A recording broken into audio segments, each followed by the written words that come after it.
Hey guys, welcome back to my channel. So ఇక్కడైతే బోర్లు పడితే బొబ్బట్లు వేయడానికి మా అక్క అయితే ప్రిపేర్ చేసేస్తుంది. సో పాప వాళ్ళ పెద్దమ్మ ఎంతో కష్టపడి అంతా డెకోర్ చేసి బొబ్బట్లు అయితే పెట్టి ఫైనల్గా మేము పాపనైతే రెడీ చేసి పడుకోబెట్టాం. చాలాసేపటి వరకు బోర్లు పడలేదండి. నార్మల్ డేస్లో అయితే ఊరికినే బోర్లు పడిపోతుంది, బట్ ఈ కాస్ట్యూమ్ వేసినందువలన ఏమో కానీ అస్సలు చాలాసేపు టైం తీసుకుంది. బట్ ఫైనల్గా అయితే బోర్లు పడింది. చాలా హ్యాపీగా అనిపించింది. అసలు బోర్లు పడితే బొబ్బట్లు ఎందుకు చేస్తారో మాకు ఐడియా లేదండి. మీకు ఎవరికైనా ఐడియా తెలిస్తే కమెంట్ చేయండి. మేము జస్ట్ మెమరీ కోసం సెలబ్రేట్ చేసుకున్నాం.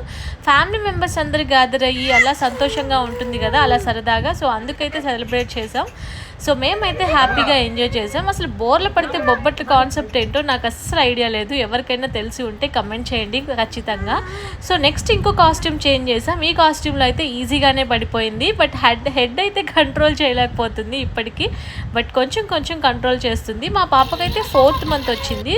2 months 21 daysకే ఫస్ట్ టైం బోర్లు పడింది. బట్ ఇప్పుడైతే చాలా నీట్గా ఎక్కువ సార్లు బోర్లు పడుతుంది. Stay tune for more updates.